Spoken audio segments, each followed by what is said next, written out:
Aujourd'hui, on repart sur un grand classique du monde du fitness et de la musculation avec le squat. Dans cette vidéo, je vais te présenter ma version du mouvement, comment je le réalise et comment je le coach en tant que préparateur physique. Ensuite, je vais aborder plusieurs points d'attention en particulier et je vais te donner quelques astuces pour faciliter le mouvement et pour que tu puisses avoir une plus grande amplitude sans que tu sois limité par tes caractéristiques physiques personnelles. Et pour terminer, je vais te montrer plusieurs variations du mouvement de base que je t'invite à tester et à réaliser de temps en temps. Pour commencer, quand on fait un mouvement de squat, on va renforcer au global tout le bas du corps et principalement les quadriceps à l'avant des cuisses et les muscles fessiers. Donc au fil des répétitions, on va essayer de se concentrer sur les sensations dans ces zones-là. Maintenant pour le mouvement de base, ou du moins ma version du mouvement de base, on va commencer avec les pieds un peu plus écartés que la largeur de hanche pour être dans une position dans laquelle on est à l'aise, avec les orteils directement orientés vers l'avant. On va essayer d'avoir une posture plutôt bonne, donc avec le bas du ventre rentré et la cage thoracique un peu gonflée. On va tendre les bras devant le corps à hauteur d'épaule de cette façon. Et à partir de là, on va descendre en contrôle sur les jambes. Puis on marque une pause en bas du mouvement avant de remonter un peu plus vite. Et on enchaîne les répétitions de cette façon en essayant de descendre directement vers le bas et de garder le buste relativement redressé. Après avoir montré ça, ça va être important d'aborder 3 points d'attention en particulier. Le premier, ça va être la position des genoux. Donc ici, comme on commence avec les pieds un peu plus écartés que la largeur de hanche, donc ça va être normal si les genoux ils se retrouvent un petit peu à l'intérieur du corps dans cette position. Donc ça correspond à une biomécanique naturelle de mouvement. On va se trouver en rotation interne au niveau du fémur et au niveau du tibia. Donc en rotation interne au niveau du genou et au niveau des hanches. On n'a pas besoin de pousser les genoux vers l'extérieur quand on descend. On peut les laisser avoir un mouvement naturel de rotation interne légèrement vers l'intérieur, et ça va être différent d'un mouvement de valgus. Donc un mouvement de valgus, ça va être tibia qui va tourner dans un sens et fémur qui va tourner dans l'autre. Là, comme on garde les orteils orientés relativement vers l'avant, quand on va descendre ici, on va juste se trouver dans une position où on va avoir une rotation interne à la fois au niveau des hanches et au niveau du tibia avec le genou. Donc si on n'a pas de douleur ou de sensation désagréable dans cette position, il n'y a absolument aucun problème à laisser les genoux rentrer un petit peu vers l'intérieur quand on descend. Encore une fois, on n'a pas besoin de les pousser vers l'extérieur. On peut juste garder un mouvement naturel ici, tant qu'on reste bien en contrôle, qu'on a les orteils bien orientés vers l'avant et qu'on a des bonnes sensations dans le mouvement. Ensuite, le deuxième point d'attention, ça va concerner la trajectoire du corps pendant le mouvement. Donc quand on fait un squat, on veut vraiment avoir une trajectoire verticale directement de haut en bas. Donc ici, quand je descends, je vais aller directement vers le bas, et quand je remonte, je vais aller directement vers le haut. Donc on veut pas commencer le mouvement au niveau des hanches et s'asseoir en arrière ici en penchant le buste plus vers l'avant. Donc on essaie vraiment de descendre directement vers le bas. Et pour ça, on va avoir besoin de laisser les genoux aller vers l'avant. Donc au-dessus des orteils et même au-delà des orteils si on a la mobilité suffisante.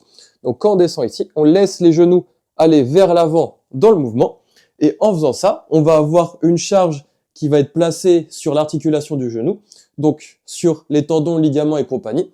En soi, c'est pas un problème parce que quand on va faire une activité sportive, on va avoir des demandes sur l'articulation des genoux.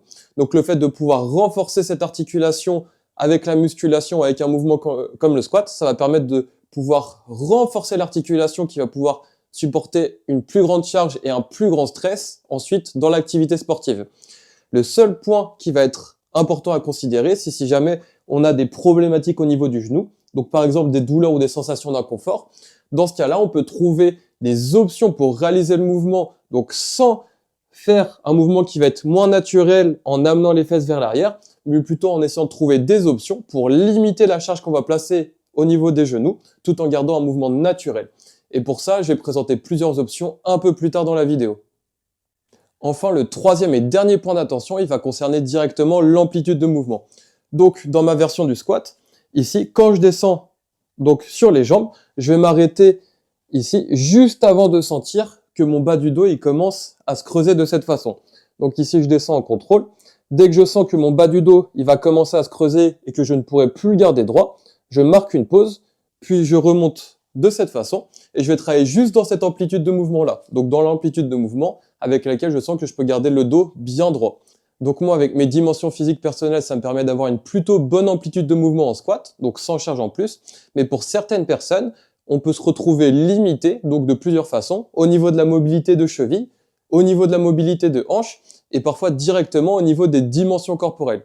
Donc par exemple, les personnes de grande taille, avec des fémurs assez longs et des bustes un peu plus court. Donc l'amplitude de mouvement avec le dos droit peut s'arrêter juste ici. Donc du coup, elle va être assez courte. Et pour pouvoir aller au-delà des limites physiques personnelles et de pouvoir travailler dans une plus grande amplitude de mouvement, on va avoir plusieurs options. La première option, elle va être très simple. Ça va juste consister à écarter un peu plus les pieds pour être un peu moins gêné par les manques de mobilité potentiels au niveau des hanches. Donc avec les pieds un peu plus écartés que la position de base, toujours bras vers l'avant, on devrait pouvoir descendre un peu plus bas sur les jambes avant de remonter. Et en général, plus on va avoir les pieds écartés, plus on va avoir une demande importante sur les adducteurs au niveau de l'intérieur des cuisses. Ensuite, la deuxième option pour augmenter l'amplitude de mouvement en squat, ça va être d'utiliser une charge supplémentaire qu'on va placer à l'avant du corps. Donc par exemple avec un haltère, un kettlebell, un medicine ball, ou ça peut même être juste un sac alourdi avec des livres ou n'importe quoi d'autre, qu'on va venir placer en face de la poitrine de cette façon. Donc le fait d'avoir une charge à l'avant du corps, ça devrait permettre de pouvoir mettre un peu plus de poids sur les talons et de pouvoir rester un peu plus en arrière du mouvement. Donc d'avoir besoin de moins de mobilité de cheville et de hanche pour pouvoir descendre sur les jambes. Et à partir de là, on est toujours sur le même mouvement. Donc pieds écartés dans une position confortable, bonne posture pour commencer. On contrôle la descente et normalement, avec la charge devant le corps, on devrait pouvoir descendre un peu plus bas. On essaie toujours de garder le buste relativement redressé, de bien contrôler la descente, de marquer une pause en bas du mouvement avant de remonter. Et au niveau de la charge, on n'est pas forcément obligé d'utiliser une charge très élevée. On peut utiliser une charge modérée dans un premier temps, histoire d'avoir une bonne qualité de mouvement. Puis au fil du temps, si on est à l'aise et qu'on a envie de se challenger un peu plus, on va pouvoir augmenter progressivement la charge qu'on utilise, en s'assurant de toujours avoir une bonne qualité de mouvement et des bonnes sensations au niveau de l'avant des cuisses et des fessiers. Après ça, une troisième option qu'on va avoir pour faciliter le mouvement de squat et pour pouvoir descendre un peu plus bas sur les jambes, ça va être de surélever légèrement les talons. Donc on peut utiliser des livres, on peut utiliser des poids, des haltères ou n'importe quoi d'autre. L'idée, ça va être de commencer avec les talons un peu plus haut que le reste du pied. Et normalement, avec cette option, on devrait être moins limité par les capacités de mobilité au niveau des chevilles. On devrait pouvoir descendre un peu plus bas. Donc si on combine ça avec une charge à l'avant du corps, par exemple ici, je sais que pour moi, je vais pouvoir vraiment descendre bien bas sur les jambes en gardant le dos relativement droit avant de remonter. Et avec ces deux options-là, on peut vraiment travailler dans une plus grande amplitude de mouvement en faisant attention à toujours bien contrôler la descente, toujours marquer une pause en bas avant de remonter un peu plus vite. Et également, on essaie de toujours se concentrer sur les sensations à l'avant des cuisses et au niveau des fessiers. Enfin, on va avoir une dernière option pour augmenter l'amplitude sur un mouvement de squat. Donc pour ça, on va avoir besoin d'un support stable et on va avoir deux variations différentes. Pour la première variation, on peut directement se tenir avec les deux mains sur le support stable. Et l'idée, ça va être de commencer toujours avec les pieds écartés à une largeur avec laquelle on est à l'aise. Et avec ici le fait de se tenir à un support stable, donc on essaie de garder les bras relâchés. Et normalement, donc on devrait pouvoir mettre plus de poids sur les talons et pouvoir descendre sur les jambes. Donc du coup, en ayant le poids un peu plus en arrière, en essayant toujours de garder le buste relativement redressé. Donc on peut marquer toujours un temps d'arrêt avant de remonter. Et on enchaîne les répétitions en allant s'asseoir un peu en arrière. Donc avec cette version, encore une fois, on va avoir un peu moins de demande de mobilité au niveau des chevilles. Et on peut également jouer sur l'avancée des genoux. Donc ici, quand on descend, on peut avoir les genoux plus ou moins vers l'avant ou vers l'arrière, en essayant toujours de garder le buste redressé. Donc encore une fois, plus on va avoir les genoux vers l'avant, plus on va sentir l'effort au niveau de l'articulation et au niveau des quadriceps. Donc plus les genoux sont vers l'avant, plus on va avoir de stress et de demande sur l'articulation du genou. Encore une fois, c'est pas un problème. Donc c'est important même de renforcer cette articulation pour pouvoir après mieux supporter les efforts qu'on va faire dans l'activité sportive.